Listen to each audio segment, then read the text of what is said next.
Hey kids, welcome to DG English Hub. आज हम पढ़ेंगे class 4 JCERT English text book sunshine से unit 7 Sun's family. Do you know? The sun has a family called the solar system. क्या आपको पता है सूरज का भी अपना परिवार है जिसका नाम है solar system. There are 8 members called planets in its family.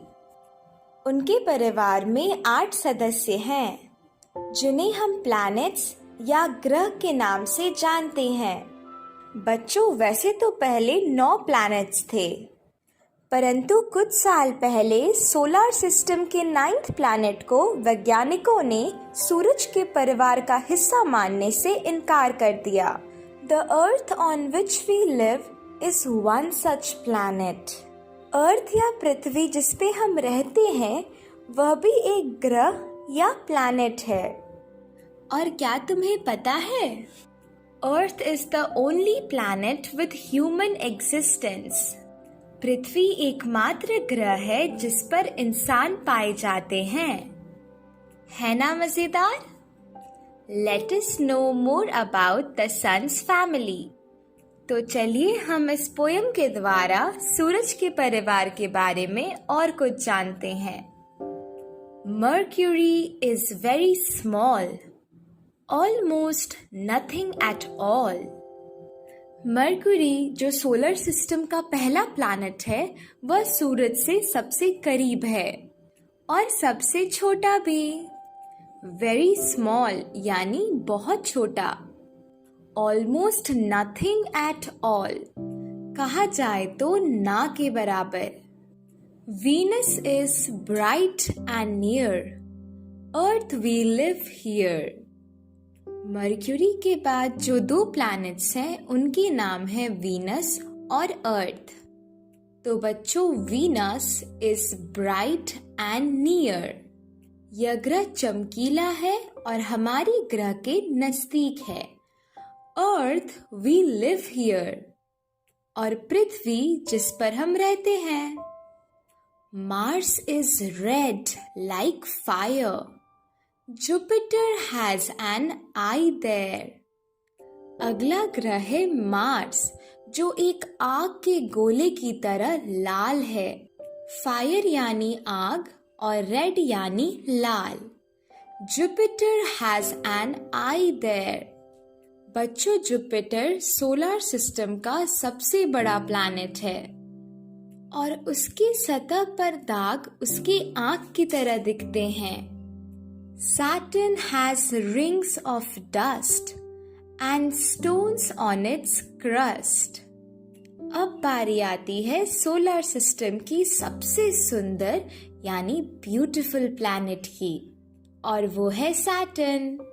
बच्चों, सैटर्न के चारों ओर रिंग्स ऑफ डस्ट यानी धूल के छल्ले हैं जिस वजह से वह बहुत सुंदर दिखता है.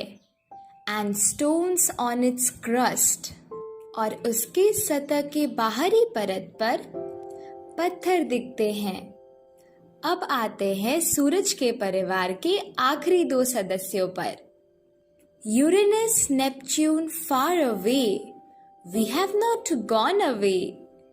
तो यह 2 प्लैनेट फार अवे यानी दूर हैं, पर कहीं गए नहीं हैं, सूरज के परिवार का हिस्सा हैं. अब पोयम में बात आती है प्लूटो की. तो बच्चों, जैसे कि मैंने बताया, प्लूटो अब सूरज के परिवार का हिस्सा नहीं है. Pluto's out from Sun's family and I know it very firmly. यानी प्लूटो अब सन के परिवार से बाहर है और यह मुझे बिल्कुल पता है. All revolve round the sun, for everyone it is a great fun. तो ये जितने भी प्लैनेट्स हैं या सन के फैमिली के मेंबर्स हैं वे सारे सन की चारों ओर रिवॉल्व करते हैं यानी सूरज की परिक्रमा करते हैं, या कहे तो सूरज के चारों ओर घूमते हैं. And for everyone it is a great fun. और ये सबके लिए मजे की बात है। तो चलिए अब हम पूरे पोएम को एक बार रिसाइट करते हैं। Sun's family. Mercury is very small, almost nothing at all. Venus is bright and near. Earth, we live here. Mars is red like fire. Jupiter has an eye there. Saturn has rings of dust and stones on its crust. Uranus, Neptune far away. We have not gone away. Pluto's out from Sun's family, and I know it very firmly. All revolves around the sun. For everyone, it is a great fun. अब आते हैं आपके poem के no new word section पे और जानते हैं कुछ शब्दों के अर्थ। डस्ट, धूल। रिंग्स, छल्ले। क्रस्ट, बाहरी परत। ब्राइट, चमकदार। फर्मली, यकीन से। फार अवे, दूर। तो कैसा लगा आपको सन के फैमिली से मिलकर? मजा आया? तो चलिए फिर मिलते हैं अगली कक्षा में।